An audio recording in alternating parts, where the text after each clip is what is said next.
हे बघ ना योगेश, एआय मुळे 40% लोकांचे जॉब गेलेत. बघू बघू. त्या 40% लोकांमध्ये आपण तर नसू ना. काहीतरी काय.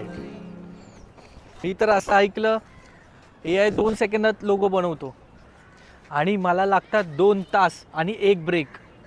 हेच जर आपण आधी शिकलो असतो तर ही परिस्थितीच नसती आली. आणि आपण आयुष्यभर माणसासारखा विचार करायला शिकलोय आणि आता मशीनच माणसासारखा विचार करते. पण मशीन क्लायंट नंतर वॉशरूम मध्ये जाऊन रडत बसत नाही. कधी कधी असं वाटतं आपण इंटरनेटला सगळंच देऊन टाकलंय. आपले शब्द, आपले विचार, आपली भावना, सगळंच. आणि आता त्यालाच माहितीये आपण कसा विचार करतो. मी तर काल एक ब्रँड AI ब्रीफमध्ये टाकला होता. ते तर म्हणतं तुमच्या भावना तुमचीच गोष्ट. 1 मिनिट, पण हा तर तुझा टॅगलाईन होता ना गेल्या वर्षीचा. वा, साला चोर. म्हणजे मशीन आता माझी कॉपी करणार का? खरंच सांग ना रे, एआय मुळे आपण जॉब तर गमावून बसणार नाही ना? कदाचित नाही. जॉब बदलेल पण भावना नाही.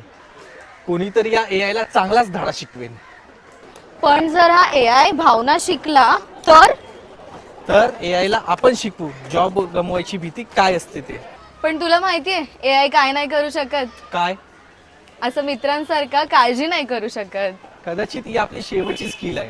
काय? भावना घेऊन घाबरण्याची. कदाचित त्याला आपण हरवू नाही शकणार, पण आपण थोडं अपडेटेड होऊ. तर ट्रेनला उशीर होतोय.